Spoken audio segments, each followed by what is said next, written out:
Welcome everybody to the Roll of the Dice podcast with myself, Luke, and my co-conspirator, Ben. Hello guys. As Luke said, Roll of the Dice, episode 2. Let's get on with it. So Ben, how are you? I'm okay. Oh, I am not bad. It is horrible and wet and rainy here, as is probably 90% of the rest of the UK. Yeah, I mean, I think that's just 90% of the weather always in the UK. Always. Perpetual rain and grey. Hey Ben, do you want to just hear about the most British thing that you and I just did now? What did we just do now? We just started a conversation that spoke about the weather. Let that sink in. Let that simmer in your brain for a minute. That you and I just started a conversation, and the first thing that we jumped to was the weather, which may or may not be the most British thing that you and I have ever done. And I'm not even. This episode's been a catastrophe. Right, see you guys later. Yeah, bye. We did it. Bye. Jesus. No, I actually have a couple of things. Okay. As do I. Better than last week when I had nothing. Well, yeah, but actually, before we start, I do have a few apologies to make. Number one is to anyone who heard our podcast last week and heard me quite wrongly drop that D&D has been around since 1987. It has in fact been around since 1974. I fact-checked myself and was entirely wrong. So there's that. And I will say, did we have a couple of anoraks call in saying Luke is wrong, this is bad? Ah. No, I am just paranoid about being wrong, so I fact-checked myself, and so I changed. I was like, oh shit, I better correct myself in the next episode. So there's that. Oh well. Apology. D&D is still hella old. Yeah, still a boomer. D&D is a boomer. Oh god, I just said that with my actual mouth. Oh no. Luke. Oh no. Oh, you're right. No. This episode has been an absolute catastrophe. Well, it couldn't get any worse, Luke. No, absolutely not. Okay. So, well, let's just plow on through and see how much of a mess I can make of this apology. Apology number 2. Let's just move on to, your next apology. Apology number 2 is to anyone who we name dropped last week without thinking. We didn't, for my own personal sake, didn't really think that people were going to actually listen to it, and we have had such tremendous feedback, and to anyone who listened and enjoyed it, sorry if anyone that we sort of used names for that we didn't get prior permission for. We know better now, or I know better now, so we'll be a lot more vigilant of that going forward. And that leads me on really nicely to the next bit, which is a genuine thank you to anyone who listened to the first episode and, got in contact with either myself or Ben and gave us, their thoughts and their feelings on it, and, genuine feedback that was so helpful. And the response Definitely. has been overwhelmingly positive. And I speak for myself. I'm not going to speak for Ben, and I'll let him speak here in a sec. Thank you so much. I have not been so proud of something that I have actually done in so long. So thank you.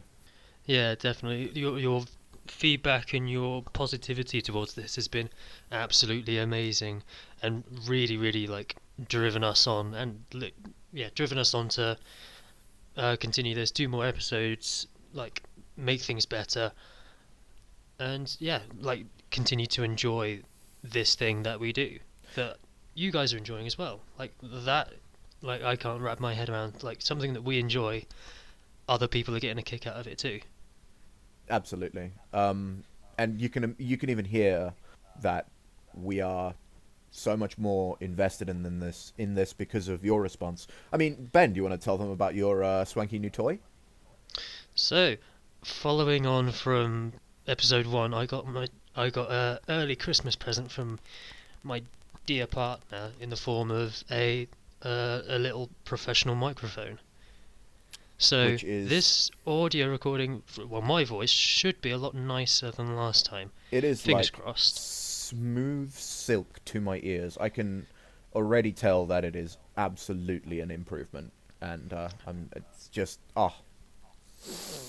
you know that face that people make when they are supremely satisfied with something. That is the face that I'm making to you now in spirit. Oh no, who's the guy? Is it from Emperor's New Groove? I think it's the dad from Emperor's Uh New huh. Groove. Yeah. Think of That the meme the face. the the Patcher meme, the just right Patcher meme. That's me right Yeah. now with your silky smooth voice. Love it. Oh, one last thing. Sorry for last week for dunking on Billie Eilish so hard. I don't know. I I also said that she was 19 when she's only 17, so we kind of just like slam dunked on her for a bit for her lack of Van Halen knowledge. And one of the main bits of feedback I got was, y'all slam dunked on Billie Eilish pretty hard, and I was like, it's fine. Yeah, I guess ish, but we then do have our own music taste as well, which um unfortunately for me, Billie Eilish doesn't really hit. No, I mean she has a couple bangers, but like apart from that, her song's not really landing for me either. Sorry to anyone who loves Billie Eilish, but here we are. Yeah, Um, she's good, but we prefer Van Halen. you're not wrong.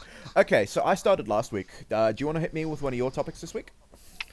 Okay, so this dawned on me the other day that we're coming to the end of a decade, and I am not ready for that. I mean, yeah, it's coming to an end. Yeah, I was initially thinking of like New Year's resolutions and like what have I done, what have I achieved this year, and then like looked at the year and thought, oh shit, next year's 2020, new decade, new um, series of catastrophes that'll happen. Am I right in thinking that the natural progression was, okay, what have I done this year? The natural progression and thought was, what have I done this decade? Yeah, to a degree. Well, it was like what has happened this decade, like what notable things have Oh, happened this decade, like the top. oh, so many. Yeah, Oh, so many things.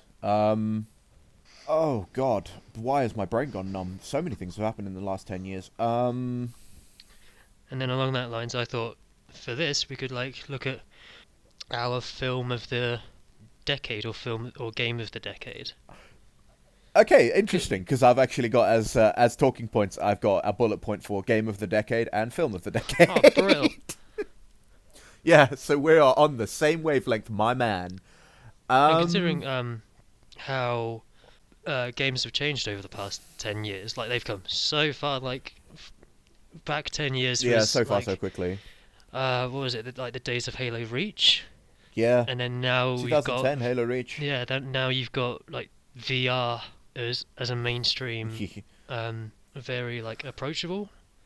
Like I mean, it's easily obtained. It's not as Beats. far fetched as like sci-fi fiction would have you believe. If that makes I sense. mean, Beats. Yeah. I mean, Beat Saber is one of the best-selling games of the last 5 years. Is it? Have you ever tried? Yeah, have you ever tried? I was doing some research into like popular games from the last like 10 years, just for this. One of the best-selling, it's the best-selling VR game, and it's also one of like just the best-selling games. Is Beat Saber. Okay. If you think about it, it actually makes a lot of sense, right? Because if you think back to the mid-2000s, Guitar Hero, which is a similar concept but not VR, was ridiculously popular. And to be fair, Guitar Hero still has like its niche that there are like ridiculously good Guitar Hero players. But Beat Saber is essentially VR Guitar Hero, right? Yeah, it is. It's like Um, the and rhythmic music yeah, action game kind of. and also, what could be cooler than hitting blocks with a lightsaber? True, true. I really want a Minecraft mod where you could hit blocks with a lightsaber. Oh man, my brain just kind of exploded. Well, when I worked in 8-bit, we had a VR set there, and we did plug it into Minecraft, and it did work. Yo! But it was a That little would be bit such a... like glitchy and weird because like the technology was new, but it worked. I'm trying to think what other VR games Hang- there have been which have been really impressive. Super Hot, I think, is really really impressive. Have you heard of Super Hot? That's not one I know. No, do you wanna? Okay, so Super Hot is like an action shooter game that time moves as you move. So if you stand still, time is still. Okay. and you've got to like stand in this room and defeat like 10 red enemies that are gonna run at you and start shooting at you and Okay. stuff. And you can throw things. There's weaponry, and yeah, the main concept is time moves as you move, and it's really really cool to play. And it's got this like Interesting. nice like Interesting. mirror's edge slash geometric kind of art style, which is really really cool. Mirror's Edge is a great game. Yeah. Oh, but I actually have I have my my pick for game of the decade. Well, I think I said mine Do you want me to earlier. run it by you? I think I Pardon? said mine earlier. Oh no no no! Actually, it might not be. Okay, what's yours? Do you want me to run? I think I know what yours is, but and I think it might be the same as mine. It's Minecraft. Minecraft came out in 2011. I did just check. Okay, I was gonna say. And I thought it was out way earlier. yeah. That's why I was gonna. That's why I checked to see because I thought it came out earlier, but no, it came out in November 2011, which is in this decade, and I cannot think of a game that has been more culturally impactful than Minecraft. On a universal scale, it is just it's so limitless in and the creativity that you can afford yourself with that game is pretty much unlimited. Yeah, And I can't I and there are like obviously there are so many different like variations of the game. There's not just, the people who recreate Minas Tirith, to scale, yeah. It caters still for blows- which so still many different people. Like you've got the people who will play like multiplayer, like me, you, and like our friends have a while ago. We all yeah, played on absolutely. our own world together, getting through the various Minecraft stages. You've got some who will build these huge monolithic like cities, like you said, Minas Tirith, and like I've seen like Game of Thrones entire cities built Yeah, in the whole Minecraft. of And then you've got like a load of yeah. people who will focus on the technical side. Like there's redstone, which is kind of like Minecraft electricity, and they can make Yeah. super cool things like computers and all sorts in Minecraft. I once saw a bunch of creators use redstone to recreate. So you can get music tiles. Yeah. They recreated the music pattern for Darude's Sandstorm. Oh, I that's am cool. not joking. It is without a doubt one of the funniest things I've ever seen in Minecraft. It is, and it is like perfect. It's like the full tune to Darude Sandstorm, and it is absolutely hilarious. I loved that, and that's the kind of thing that I'm talking about, right? Like, there's no game that has that sort of freedom, and it has like it's got the story mode that's come out. It's got the RPG mode that's coming out next year. Like all of this stuff. All of the spin-offs I and little extras you can yeah. add with it. Absolutely. I can't think of a game more deserving of Game of the Decade than Minecraft. I'm just having a think, trying to rack my Where are brain, you? see if there's something else that I could say to top it. I think like throughout the years, like prior in the last decade, I think games have been the deserving of their respective Game of the Years. Like God of War, for Yeah, like- example, 2018 got a Game of the Year for sure. Like, but that still is not going to hold up in continuity. I mean, Minecraft is now 8 years old, 9 years old, And it still had its nearly, resurgence. Was it this And year? is yeah, it had. It's not even just that it has its resurgence this year. It has a resurgence every year. Yeah. Like every year, something will roll round and will bring people back to the product, and that's exactly what the replayability of a video game has to be paramount. Yeah. To make it for successful and long-lasting, it needs to Yeah. be timeless, so you can jump in again and again Absolutely. and again. And I can't think of a more replayable game than Yeah, Minecraft. like for instance, I've just seen loading up Discord and a bunch of stuff for this that they've released an update. They've added bees into the game, which will definitely bring me what do back they do? in for a bit. Oh, and they've added crossplay as well. I was linked to an article that said Minecraft Bedrock Edition has been given crossplay across. What is it? Switch, PlayStation, Xbox, and PC. I think it's everything. Oh my god, yes. Okay, we need to jump on Minecraft at some We point. do. But that is a conversation for a different time. Right now, let's focus back in. Yeah, I think games are deserving of their Game of the Year nominations and their victories. Like for sure, love that. But I think Game of the Decade has to be Minecraft for me. I don't know about you. I think I'd go with that. Yeah, I'd go with that. I'm trying to think of Yeah. like bigger story-driven games like The Last of Us, but I I don't know. so I would say that The Last of Us is probably the best story-driven game of the last decade. But even that is not. It caters to a much narrower market, and I think if you're looking on a broad scale, you have to consider like Minecraft also caters to every age, right? Yeah, it's Like universally you could pick up approachable. Minecraft as it's absolutely universal, and I think that will always be the sort of Always be thing for its me that will, successing point. yeah, it would be, yeah, where it is successful is it's in its universal Yeah. playability. So I think that's pretty conclusive on Game of the Decade goes to Minecraft. Congratulations. Well, from our perspective. Well done, Mojang. You made an incredible game, and I hope it stays successful for a long, long Yeah. time. If anyone else has any like nominations that they'd like to put forward, get in contact with us. Put it in the comments or whatever. We may have forgotten like really, really good games, but I think a lot of people would agree that Minecraft is probably Game of the Decade.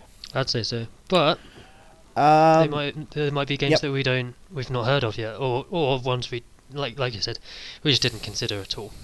Well, that moves on quite nicely to Film of the Decade. It's actually really hard for me to think of films that have come out in the last decade because there have There's been been so many. so many, and it's hard for a film to sort of stand out that explicitly to be considered film of the decade. Like if we're talking, you know, the 2000s decade, that's easier for me because it contained my favorite film of all time, or you know, film trilogy of all time in Lord of the Rings. Yeah.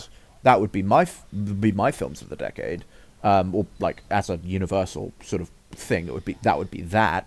But you know, that was last decade. So this decade, there's nothing that's been like that that I would like immediately jump Yeah, on. I'm struggling as well. I have a few like considerations, but I don't think these are going to be as universally accepted. Number one is Spider-Man Into the Spider-Verse.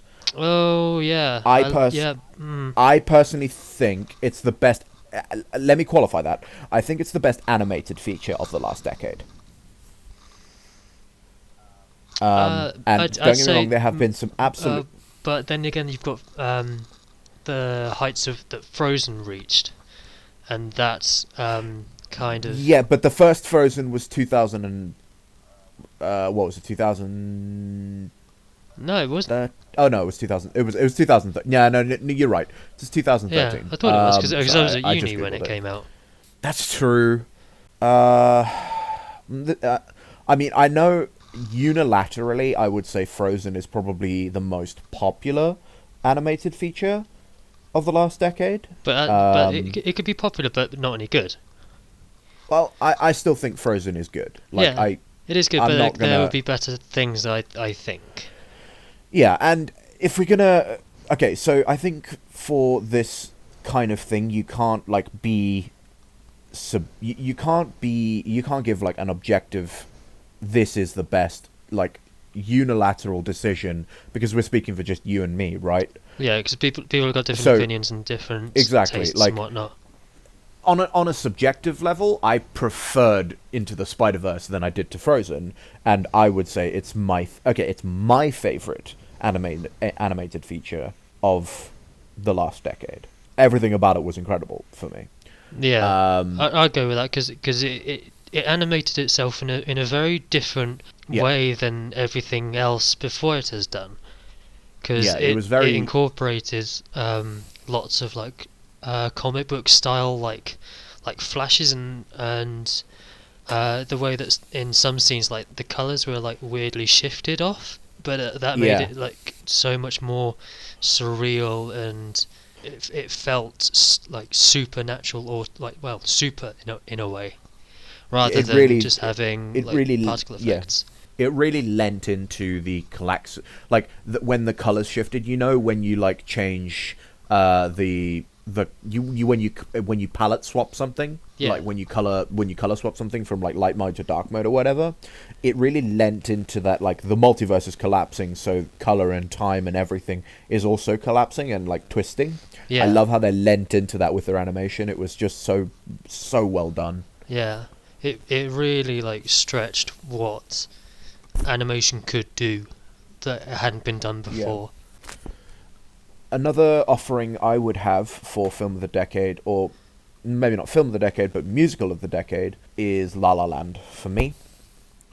Okay. We were literally just talking about this off air, like just before we started. Just before we started, yeah. Because let's not go down the rabbit hole of Luke's sleeping pattern. No, we won't tell the audience that you were watching it at 4:30 this morning. No, we won't tell them that. You suck! You suck so bad. You told them. Wow, I'm so yeah. So at 4:30 this morning, I decided to watch musicals. I watched The Greatest Showman, and then I watched La La Land. But my awful sleeping pattern aside, La La Land was incredible for me. I was having this conversation with someone on the phone, because on the phone the other night. Oh no, it was this morning. Never mind. Wow, time is an illusion. It's the perfect blend of story and song for me. Wow, I just made an Adventure Zone reference without even thinking about it. Wow, my brain. Okay. I need to collect myself here. Let's run it back. That was all just if that ends up on the cutting floor, Ben, I won't blame you, because that was just a mess by me. I apologize. That's okay. Okay, run it back. La La Land is the perfect combination of a really good story, right? Like a really well-written story with incredible songs that are all performed to a really high level. I love musicals. I have done forever. And it is my favorite musical. I'm pretty sure it's my favorite musical ever. And that might be a bold claim, but yeah, that would be my offering for musical of the decade. I feel like if we're going to do films of the decade, we have to break them up into genre, because you can't like objectively compare, Into the Spider-Verse to La La Land. They're too different, right? Yeah. So that would be my offering for musical of the decade. And I know you're not much of a musical fan, I think. I've not watched many. I've not watched La La Land. I have watched not Game of Thrones. Fuck. The Greatest Showman. But other than that, I don't think I've watched many, if any, at all. I don't know if I'm gonna watch Cats this year when it comes out, because that comes out on the 20th something. Soon. Yeah, that sounds right. I think it's the 20th. Yeah, it comes out on the Friday. Yeah, it comes out next. I kind of want to watch it because of how. I don't want to say weird it looks. But I don't want to say how weird it looks. But I want to say how weird it looks. Surreal. Yeah, surreal. I want to watch it because Idris Elba looks like a Trixie Tomcat, and that looks awesome. And also he has like very bright green eyes, and I dig it. Not that I'm like a gigger into Idris Elba or anything. He says lying through his teeth. Through his teeth. Yeah, I'm gonna go watch it because, I mean, one, I quite like the cast. I don't love the cast, but I quite like the cast. I love the soundtrack for Cats. Also, Ben, it'll be free. It will be free, but I don't know, because it's also got okay, we're gonna slam this now. So it's also got James Corden and Rebel Wilson in it, who I think are like very like they play the same person in everything. Like for example, definitely with Rebel Wilson, she plays the same character in everything that I've seen her in. You could kind of pluck James Corden out of anything he's ever done and put him into something else, and you wouldn't really notice that it's a different character. Exactly. Like, I've watched Gavin and Stacey, and then I've watched the episodes of Doctor Who where he's like that companion for like an episode. Yeah, he's like the guest, but yeah, he's the same. The same dude. Yeah. But I mean, most musicals have comedy relief, and they're if you're good at what you do, I don't have a problem with people being cast at what they're good at. Yeah. Being typecast is going to suck, right? Like, that is just how it is. But yeah, I think we haven't seen it. We can't make judgments on how good or bad it's going to be until we do. It might surprise us. Might be really, really good. Yeah, absolutely. Okay. Let's think. Sci-fi film of the year, or no, film of the decade. Sorry. My sci-fi film of the decade would be The Martian, Yeah, that's a really good shout. That film was really good. because it's a really good film. It's based on the book that I'm still reading. Sorry, Lorna. Um, and yeah, it's been nearly. She gave me that book last year for Christmas, and it's nearly Christmas again. And she goes on about it. Like, have you still read that book yet? Have you read the book yet? No, Lorna. But So one day, maybe. as a book, it's really really good because it breaks up um, the the scientists and NASA on Earth, and then Mark Watney up in space really really nicely. And then to see that translated into the film is really really cool Yeah, because Matt Damon did a really good job of bringing that character to life. yeah, he did. He definitely brought the character of Mark Watney because he's just as funny and laughing at his own demise in the book as well. Yeah, And the way that I think does I'm it really gonna well. science the. I think I'm gonna science the shit out of this as one of the greatest one-liners in Yes. film. Like it just is. It's so poignant, and it's so funny in the context. And yeah, I absolutely love The Martian. Yeah. He's got a bunch of good like speeches and one-liners. Yeah. So, some of it is just absolutely tremendous. Yeah. Yeah, it was my favourite film to like. If there was nothing else on, yeah, we'll stick on The Martian again. Yeah, that was 2016, 17. That came out. I think so. Yeah, It was like that mid film to was good. later this decade. Yeah, that was a tremendous film. Yeah, I'd go with that. I think there's been a lot of bad sci-fi, like as well this decade. I mean, I'm I'm hesitant to nominate stuff hero films and whatever. Like, Yeah, like superhero, like the yeah, like that whole mess, right? That whole genre was so oversaturated in the last decade. It's hard for me to pick out any one of them that. No, actually, I would say that Thor Ragnarok is probably the best for me out of that whole sort of group of them. I think Thor Ragnarok was probably objectively the best one, and it's definitely the best received of them all.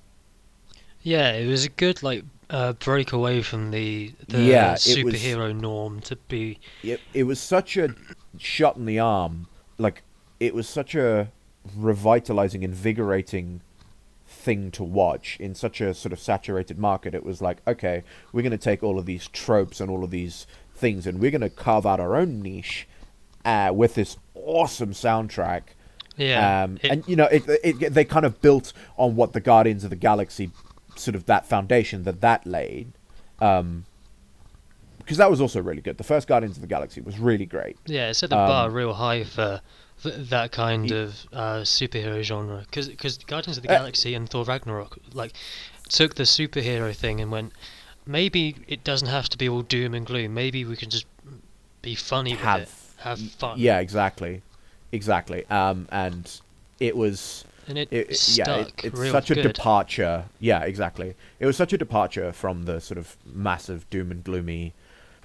So yeah, I'd say Thor Ragnarok is probably the one for me, and then very closely followed by Guardians of the Galaxy, Yeah. the first one. Jeez, we could talk about this forever. Yeah, should we move on? Because that's been I like don't think we can. quarter of an hour. I don't think in terms of film we can like make a unilateral decision because there's too many genres, there's too many niches. There's nothing that's universally accepted as the best. I think. Yeah, I think we could have done like film of the year, but not film of the decade because there's just too. There's It's too too much. long, too much to consider.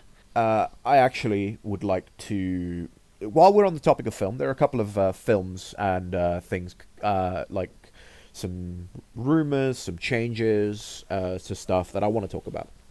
The first one being, and this is actually a couple of weeks old now, but we didn't touch on it last week, and I wanted to, so I'll touch it on this week, is the Sonic the Hedgehog rework, the animation rework. Oh yeah, they fixed Sonic after the community went and nearly lynch mobbed them.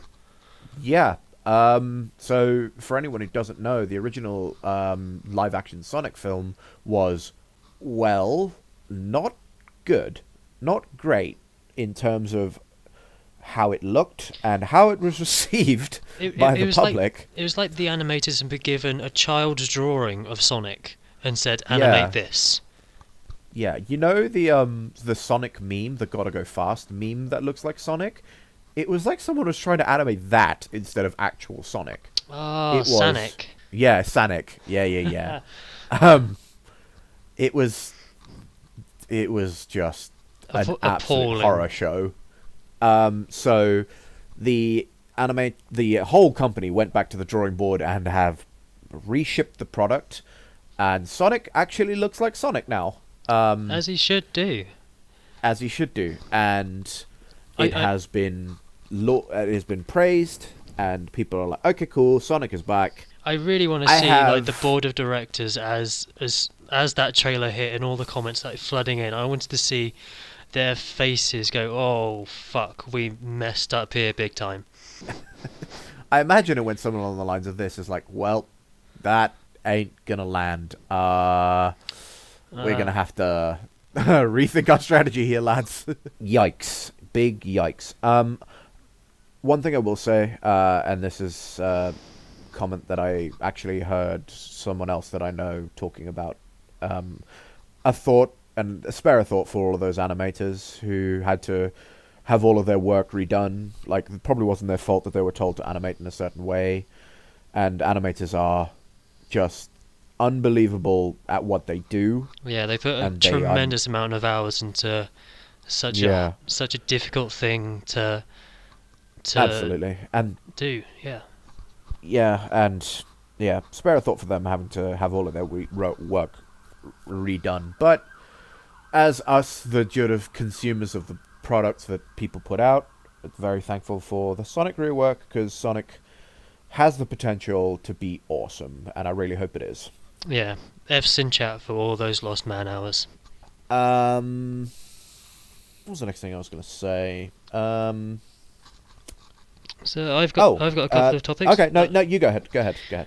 So, the Overwatch winter event is up soon Okay. with new skins and new skins. It's an event, and I wanted to talk about you've played Overwatch throughout most of the events, haven't you? Yeah, I've played a good chunk of them, yeah. Because there's been the anniversary event that comes around every summer, which Yep. celebrates the launch of Overwatch. You've got the Halloween event, which is personally my favourite. The Halloween event is called Junkenstein's Revenge. Some of the Halloween skins have been incredible. Yeah, and then you've got the winter event, which favours what's her name, May, favours the character May, because she her whole shtick is ice and snow and cold, and Yeah. but yeah, I wanted to talk about your favourite Overwatch event. So I haven't played like a whole lot of Overwatch, right? I got into it for a while and was like giga into it and played it like every day. But then the sad thing for me was that it was competing for my time while I was playing League of Legends, and unfortunately, I preferred League, right? But when I did play, the one event that really sticks out in my mind was the Chinese New Year event. Oh, okay, yeah.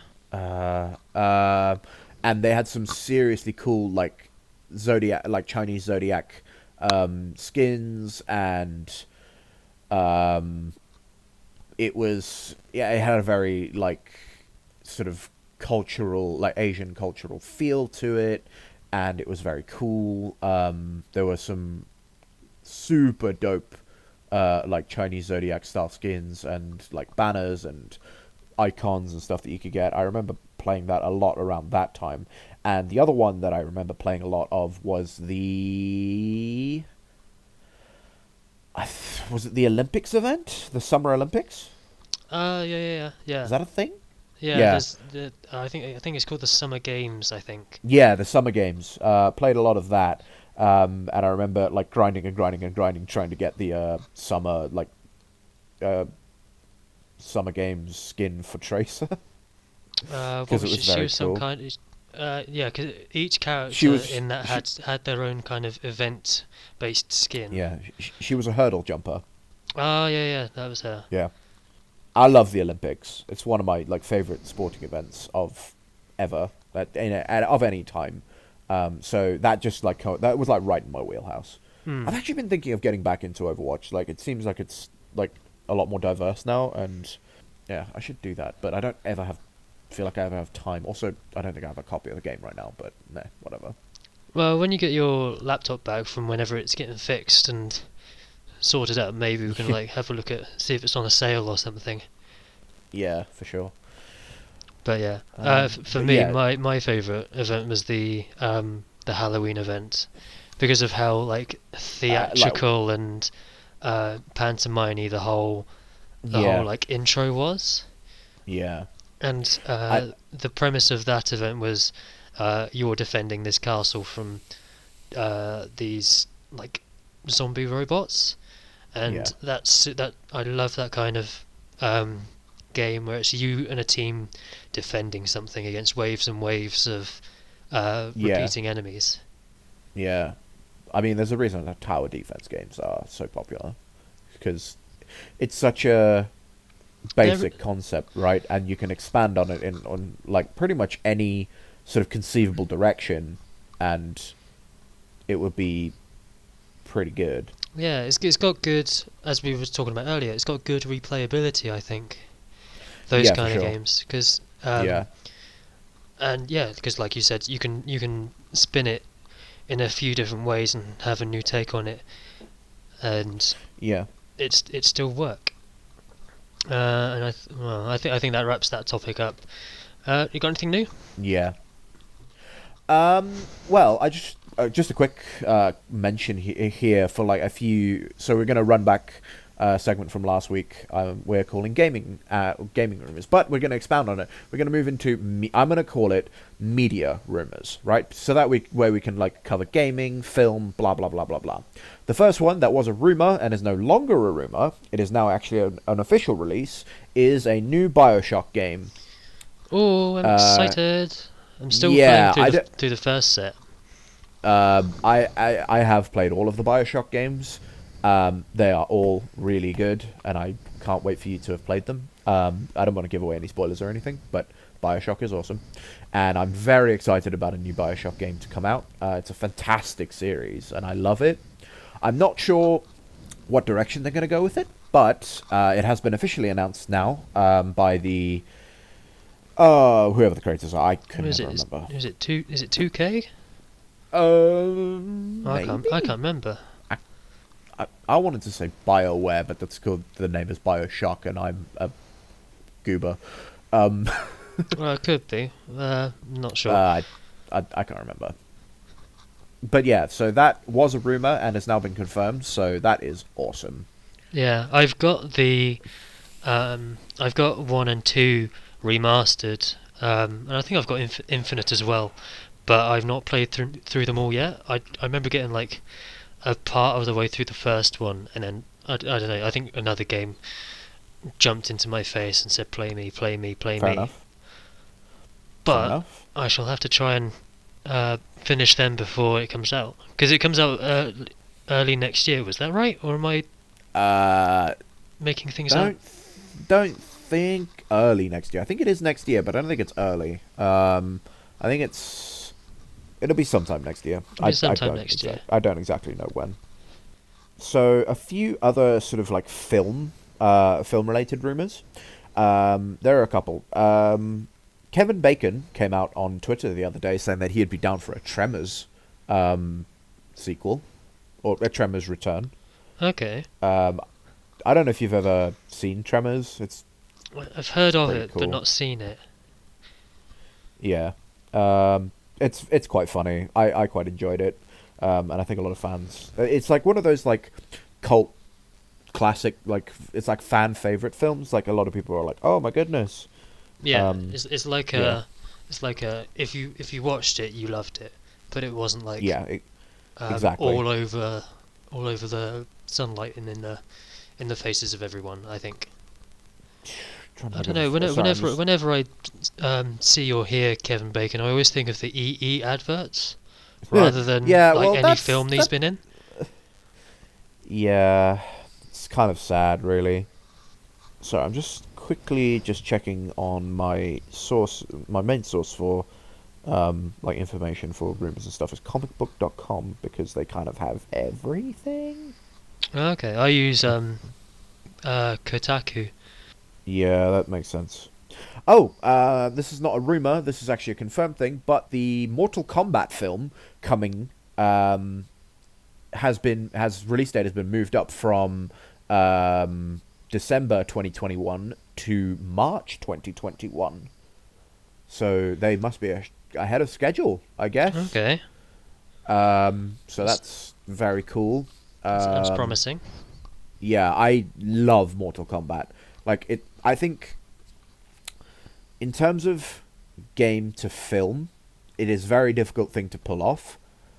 The films in the 90s were awful. They were so bad. However, I love them in a way that I cannot explain to you with words. I love those films so much. I objectively they are terrible films. Yeah, I think But if anyone looked back on them now, they would be laughed out of yeah, I existence. so one of my absolute favorite scenes is the animality scene where the two main characters turn into like their animal forms and one of them turns into like this dragon hydra thing, but if you pause it as the sequence starts, it just looks like they've kind of gone full derp mode and they're like the top of their head kind of like expands a bit and it just looks like their eyes are a bit cross-eyed, and it is like if you pause it at the right time, it is so funny. Like it is absolutely one of the best things. If I can find a picture of it, I'll send it to you later. I remember there was a But kids' TV show that was kind of similar. Like these kids had like special powers that they could turn into these animals, or was it a book series? I can't remember. But yeah, the animation between uh, human form and animal form was so bad and so yeah, like it's like someone had microwaved Play-Doh. yeah, It looks like. absolutely, absolutely. Also, another thing that we probably should touch on: the Wonder Woman 1984 trailer got released a couple days ago, Oh yeah, I've and seen a couple of like character pics of it, yeah, and she I gets her armor as well. yeah. Her Amazon armor. Oh my god, I loved the first Wonder Woman film. I don't know about you. I loved Wonder Woman. And I think this film is going to be incredible as well. From the trailer, it looks like it's going to be really great, really great. Yeah, I really enjoyed it. I liked all the memes that came as a result of it. Like There were a lot of there was them. like a there was like a my favorite one was like a comic book strip, which was like um, everyone else saying Diana no and Diana running off going Diana yes, Yeah. which is pretty much the Uh, plot of the film. yep, more or less. Like, don't do the thing. Nope, gonna There do the thing. there ain't no stopping Gal. Oh, so now this really is a rumor, but if true, is going to be so hype. Left 4 Dead 3. Oh, okay. Yes, yes. I'm Yeah. interested. Yes, So, tell me more. so Left 4 Dead, for anyone who doesn't know, is a very popular zombie survival game. There have been two, and both of them have been very well received within that sort of horror game community. They like a lot of people love these games, right? So there was a rumor recently that the developers have been back together of the first one, and so Left 4 Dead 3, or maybe not exactly a third game, but a Left 4 Dead title is in the works, reportedly in development. So that is super hype if true. Definitely. I loved playing Left 4 Dead 2. Like, Yeah, so many hours put into that. yeah, but so many hours, so many with like friends that you can just fight through all No, these my waves of favorite thing to do zombies. is is to do with when playing with friends is to see how badly you can fuck with them. Definitely, yeah. That's my favorite thing. No, no, oh, no. I tell you, my absolute favourite thing to do. This works on PC. Change the zombies player model to Zoidberg. Oh, oh man. Yeah, and when you get a horde coming, you just get endless Zoidbergs. That's incredible. I love it. But yeah, that's just easily done and adds much more fun into it. Like modding that game because it's easily moddable. Just change the player characters out. Like you could have all the special infected have like be the Teletubbies. Like you could have a super hefty, chonky Poe as a tank running at you and clattering you through 3 buildings, and you just can't do anything because you're sat there laughing because you've just been smashed through a wall by Poe. Yeah. Oh, that game was so good. I loved Left 4 Dead. Definitely. This isn't like a confirmed rumor. But Quentin Tarantino in an interview recently said that he'd be up for doing a Kill Bill 3. Okay. I'm not exactly sure how that would land, considering like it was. I don't know if you've seen Kill Bill. I have, but Like, I can't quite remember what happens in it. I remember there being a hospital scene and like a big old fight in like a pagoda, but that was the end of Kill Bill 1. That part 1, like part 2.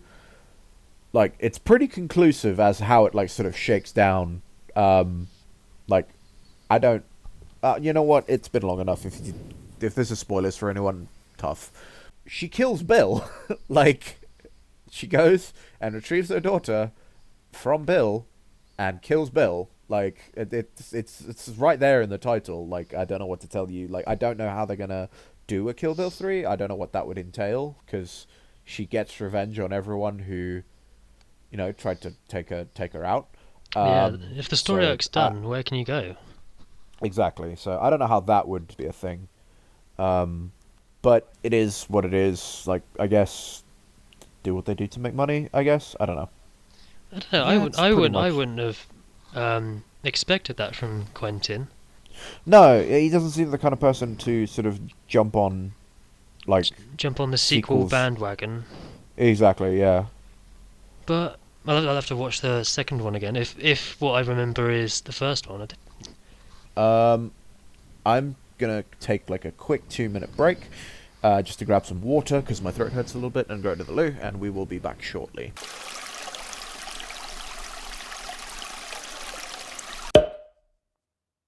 Hello? Oh. Cool. So When I went off last week, you said a little thing in that gap. Yeah. Yeah, I was just like, hello dear listeners. It's me talking to you by myself. Some bollocks like that, I don't know. But yeah. And I'm not gonna lie, I've only just figured that I've been speaking into the back of the microphone. So I've turned it around and the levels are like a little bit higher. Okay. Oh wow. Oh Ben. Oh Ben. I am professional. I don't know what you mean. Oh buddy. Just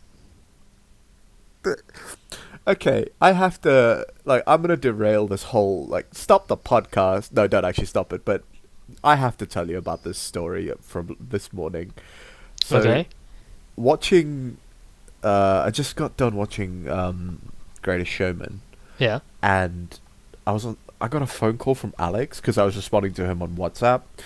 And he was like, why are you awake? It's like 6 in the morning. I was like, I can't sleep, whatever, blah, blah, blah. We got into this conversation. Yeah. And the reason he called me is not, well, he was asking while I was, but it's also because I made a really, what I thought was a really obvious joke. And I thought it was really funny, right? So here's the joke, and I'm going to say it to you. And then I'm going to explain to you why he didn't get it. Okay, so here's the joke. What type of overalls does Mario wear? Denim, denim, denim. Oh, come on, he didn't get that. No. Oh my god. His reasoning for not getting it was that if you don't say it out loud and you just read it, it doesn't make sense. And I was like, yeah. okay, but it's a joke. So surely if you would read a joke, you'd read it out loud and you'd sound it out. And he was just not getting it, right? So No. this is 6 o'clock in the morning. My sleep-addled brain was just... I couldn't think of a funnier thing in the world trying to explain this dumb joke to Alex at 6 in the morning. And, oh my god, I was howling with laughter. Oh Like, dear. I kind of felt bad for JD because I probably woke him up. But it was worth it because this was the funniest thing trying to explain this dumbass joke. And you just, with your thing, just reminded me of, like, my first instinct was just like, oh, Alex, oh, son, oh, you poor boy. It's just, you two, how are both of, like, my best friends in the world just such goobers? What is my life? I don't know. I don't know either. But yeah, there's jokes like that you should that are much better like said than read. I guess. I mean, I put it into. So here's my thing, right? I put it into my group chat at like sort of, let's say, 4:30, 5 o'clock in the morning when I read it. And then today, I've had no responses to it apart from Alex, and I'm like, wow, does no one find my jokes funny? Am I not funny? Like, my entire thing is that I'm funny. Like, my entire existence, like everything, my entire identity is Luke is funny. If I'm not funny, then who am I? I think I am funny. You know what? Fuck the haters. I am funny. You're a big old rolling ball of fun. Yeah, well, let's say comedic timing and comedic comedy. Yeah. Wow. Comedic comedy, eh? Yeah, huh? Well, that was some words I said with my mouth just now to you. Ouch. Wow. Oh, brain. Wow. Okay, so apparently sleeping for 4 hours and then having 2 cups of coffee is not a healthy way to live. Only 2. Yeah, I was going to make another one just now, and then I was like, I haven't had any water today. And I'm trying to do this thing where I drink water like an adult, and it's weird. Ugh. Because, yeah, right? Being an adult, gross. But also, like, who decides that water is what you want to drink? Well, no. Well, it's a necessity, man. Yeah, but there's gotta water in have coffee. True, but I don't think Coffee that is works. not a good replacement for water. I'm just making a funny. Don't actually take me on, like, merit for what I just said, because that would be bad. Don't do it. Don't do it ever. Ever. Okay. Realigning my brain real quick. Go on, shake yourself up. Shake yourself down. Yeah. Something I just wanted to... It's more of a self-serving topic. It's just... I know that this... You may or may not know about this, but something I just wanted to quickly jump on was... in Broadway... Well, in theatre news... Jordan Fisher, who is a prolific singer / dancer / he does a lot of... He's got his hands in a lot of pies. Was recently cast as the lead for a musical that I can't remember the name of. But he is a very cool dude, and he has a new... He put out a new single called Be Okay a couple days ago, and it's such a jam. I love it. It's just such a bop. And so yeah, congratulations to Jordan Fisher, who is one of my absolute idols, and I'm hopelessly in love with. So that was just for me. That's not really a rumor or anything. I just wanted to quickly drop that in there. That's cool. I don't think I know many faces in theatre other than Lin-Manuel Miranda, because after being heavily exposed to Hamilton, which is pretty good. Yeah. Like, if you can get tickets, go see it, or if you can just like listen to the soundtrack, that's I mean, like low key as good. I mean, if you have access to Spotify or iTunes or wherever you get your music, go listen to the Hamilton soundtrack. It's so good. Also, go listen to a lot of soundtracks from musicals. A lot of them are really great. Yeah. Like, The Greatest Showman is great. La La Land is great. Hamilton, like, just go do it. There's a lot of them. It's good, some good stuff. You'll find something you'll land on. Speaking of music, there's something I wanted to touch on real quick, and it's kind of like rolling back to last week. How you and I have a very similar music taste, right? Yeah, we both like rock, pop, punk, Yeah, little bits of metal, yeah. I think my music taste is a little bit heavier than yours. But I also think like I like a lot more sort of diverse stuff. I love like a lot of. yeah, you like nightcore and like trance Yeah. music and stuff. Like Exactly, I was like, into trance a little bit in uni, but like that's gone, not anymore. Yeah, gonna steal a turn of phrase from the League of Legends community. EDM granddad. That's me. That's you. Yeah. But also I like a lot of music. And so something I wanted to touch on was what has been your fallback sort of band or song, or like that one thing that sort of sticks out to you that you've listened to throughout the entirety of this decade. It doesn't have to have started like early in the decade. It could have been in, like, let's say in the last year or something. There's just been a song. Yeah, I was going to say throughout the whole decade, like my music taste like changed drastically as I was like exposed to new stuff and Okay. Let me simplify it then. Is there a band that you have consistently listened to over the course of, let's say, the last sort of 5 to 10 years that you still listen to now and would say that you would be like, I would recommend this to other people? I would say what would I go to? I mean, for I me, would it's say obvious. that Mine's obvious, right? I don't have to tell you mine, do I? No, say yours for the audience. Okay, well, mine is Linkin Park. Yeah. Like, been band of the decade for me. It'll probably be band of every decade for me. Like, it's no secret. I make no. Yeah, you make no don't secret hide of the it fact at that- all. No, Linkin Park are my favorite band, and they always will be. I imagine, and I recommend all of their stuff to everyone because I love them that much.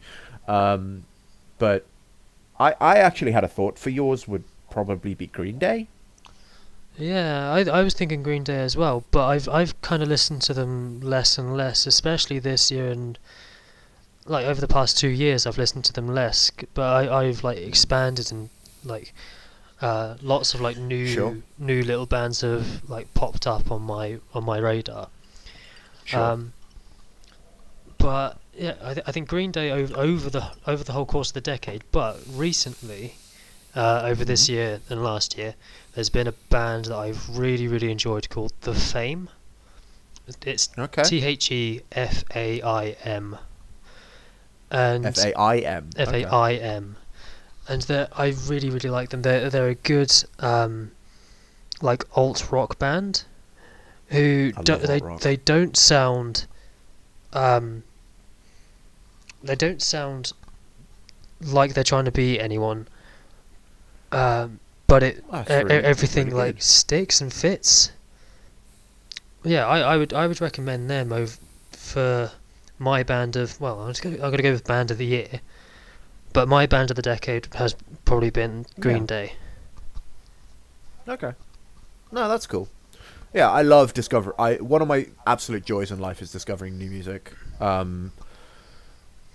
Yeah, like listening to as much as music that I do, like, it's always such a joy to discover something, and I'm discovering new things all the time, and also like rediscovering stuff that you heard years ago and you've like forgotten about or you haven't thought about in a long time. You hear the song, you're like, oh, I used to love this song. Yeah, you get such and a then, kick. you know.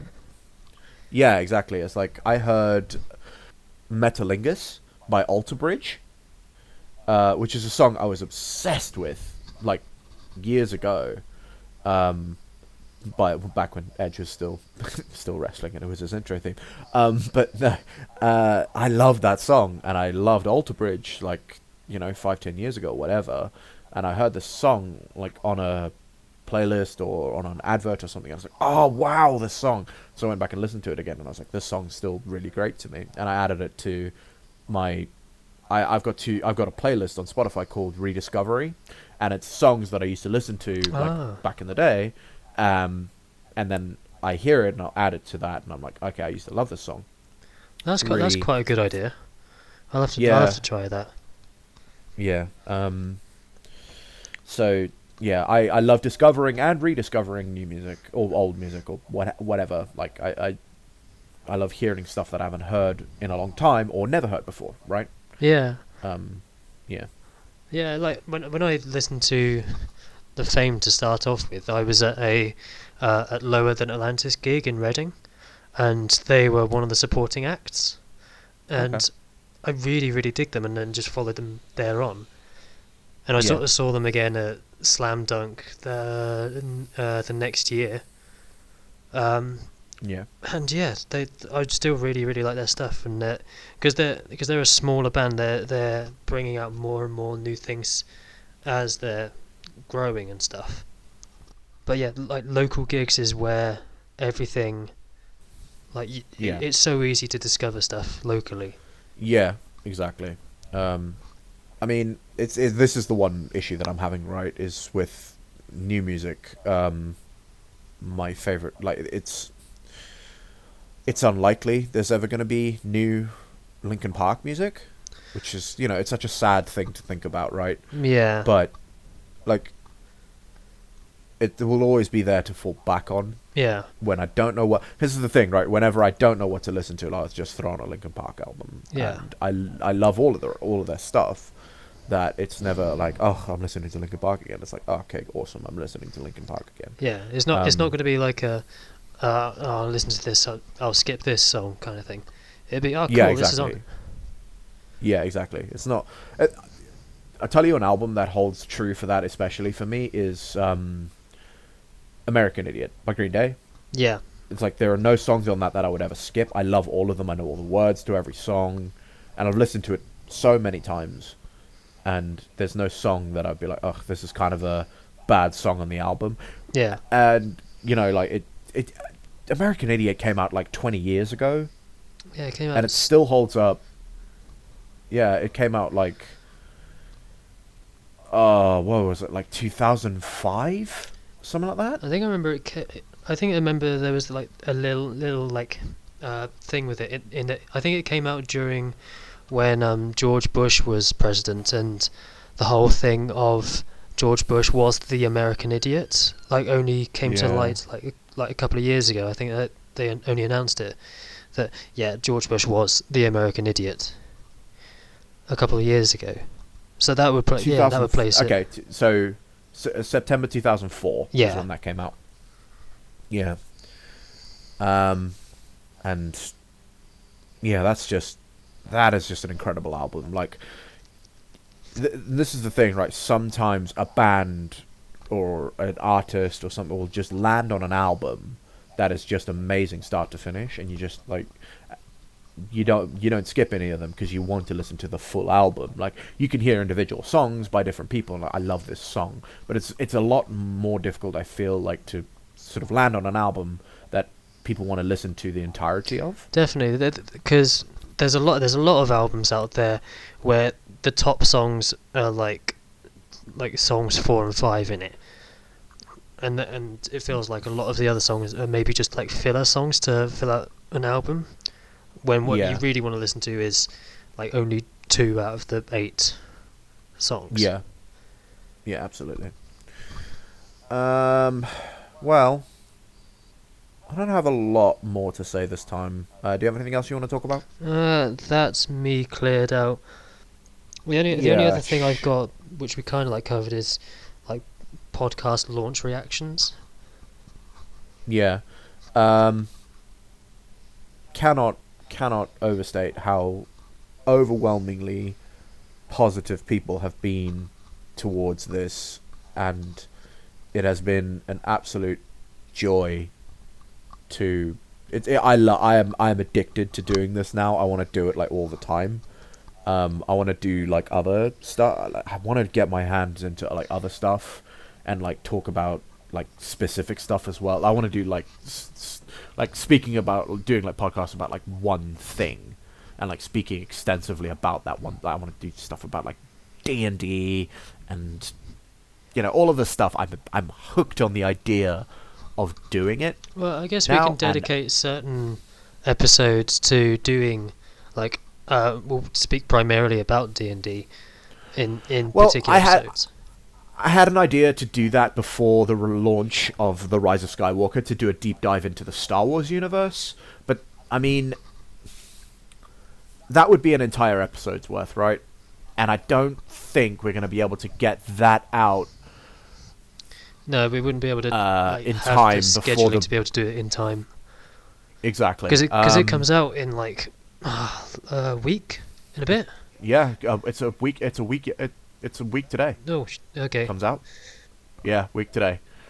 What I was thinking actually was we could do you and I could do an episode of, once it's come out, we've seen it, do like an overarching review, right, of Star Wars, the universe, and dedicate an episode to deep diving into the minutiae of the Star Wars cinematic universe. Now that the saga will have concluded, we could do that for an episode. We could do that, yeah. We could like look at the first, like the prequels, then the sequels, then this saga Cycle. Yeah. Yeah. And I think that would be a really like cool thing that we could spend an episode like just, I don't know, well, I definitely could spend an episode just talking about Star Wars. Definitely. Well, we can slate that for a later date. For now, I want to leave you all with a closing segment. And I ran this by Ben, and this is going to be a bit more of a comedy thing, and I don't know where I'm going to land on this, so... Okay, so I'm just gonna, first of all, audience, okay. I can't remember what this is. Okay, so this is going to be a surprise for Ben, and it's going to be a laugh for me. Okay, so this segment is called Inappropriate Songs to Fall Asleep to. Every week, I'm going to give you a song that I have had show up on my shuffle while I'm trying to fall asleep, because I fall asleep to music, because a lot of people do. And it has had the inverse effect of falling asleep. It has, in fact, woken me up and made me sort of like dance a happy dance in my bed at 5 o'clock in the morning. You don't have to go away and listen to these songs, but if you do, you'll understand the context to this segment. And you'll understand why Luke is up at 6 in the morning. Yes, absolutely. So I've had a lot of thought about which would be a really good first offering to this ridiculous thing that I have, and I think there is only one option, and it is in fact Crab Rave by I don't know. Yeah. Who's it? Context. Who's it by? To this, Noise Storm is the name of the band. Yeah, that's it. Crab Rave by Noise Storm.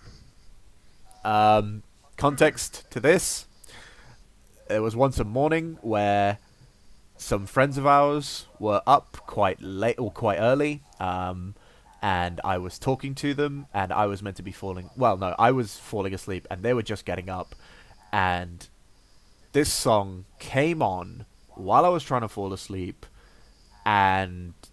Or not fall asleep, while I was like sort of drifting off, and nothing could have been funnier in that moment, and I just started laughing in like that belly laugh that you get when something is inexplicably funny, and it was absolutely the most inappropriate song to fall asleep to I can possibly think of.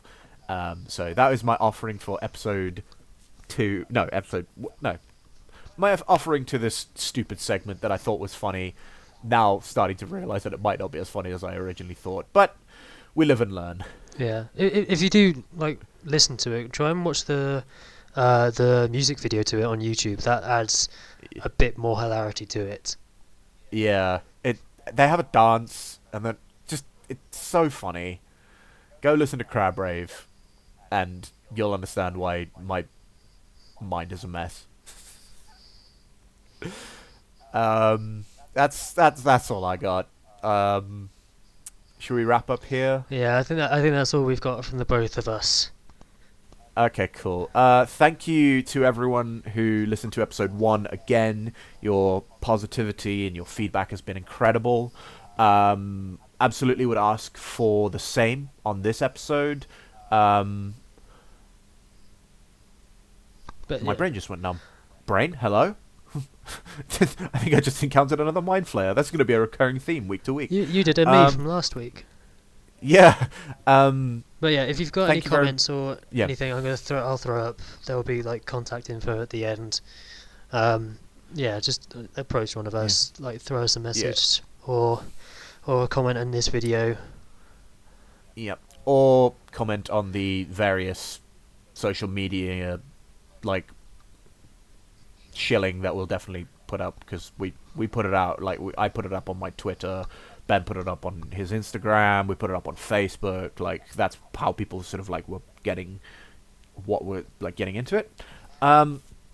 Yeah, so if you have any constructive criticisms, if you have any requests, well, I don't know about requests, but, like, if you have anything you wanted to say, let us know. And again, from the bottom of our hearts, thank you so much for listening, and we will see you again. Oh, I'm going to go ahead and just say it now, probably after Christmas, because the scheduling from now until then is going to be hectic. I don't think we're going to be able to record again until after Christmas, I would have said. I don't know, because I'm down in Reading over Christmas. And I am back home. I am away for all of Christmas, so that's just that duck ain't gonna hunt. So yeah, if we don't record by then, have a Merry Christmas and maybe a New Year. We'll not sure there. Hope you all have a happy holidays. There we go. That'll do. Adopt the universal thing. Yeah. So thank you again, and we will see you soon. See you guys.